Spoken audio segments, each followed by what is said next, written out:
மச்சான் இன்னைக்கு செம்மையா ஒரு கதை எழுதுறோம், ஒரு ஷார்ட் ஃபிலிம் அழகா டைரக்ஷன் பண்றோம். வரையா அப்படி வா, நானும் ஹெல்ப் பண்ணுறேன், 2 பேரும் சேர்ந்து எழுதுவோம். ஆமாம், கதையோட கான்செப்ட் என்ன கதை? ஒரு செம்மையான ஒரு லவ் ஸ்டோரி. லவ் ஸ்டோரி எழுதுகிறோம். ஆமாம், ஓ லவ் ஸ்டோரி என்னாச்சு? நானும் அவளும் எப்பவுமே ஜோடியா ஒன்னா இருப்போம். செட் மாதிரியா மாப்பிள்ள? ஈயும் பீயும் மாதிரி அப்படியே இருப்போம். இதுக்கு அதுவே பரவாயில்ல. காலையில் ஆனால் குட் நைட்டு, நைட் ஆனால் குட் மார்னிங். அப்படி நீ ஏதோ மாற்றி பேசுகிற மாதிரி இருக்கு, ஒழுங்க பாரு. இந்த கேள்வி இப்போ முக்கியம் இல்லை. அப்படி இருந்தோம். சரி, இப்படிலாம் பண்ணுறாளே நமக்காக ஒருத்தின்னு நானும் ஒரு நாள் போய் ப்ரொப்போஸ் பண்ணலான்னு போனேன்.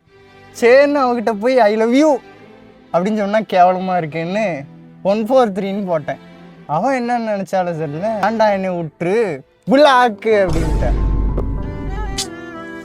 என்ன மாப்பிள்ள, இந்த லவ்வே இப்படி தானே, நம்பவே கூடாது யாரையும். ஆமால சை.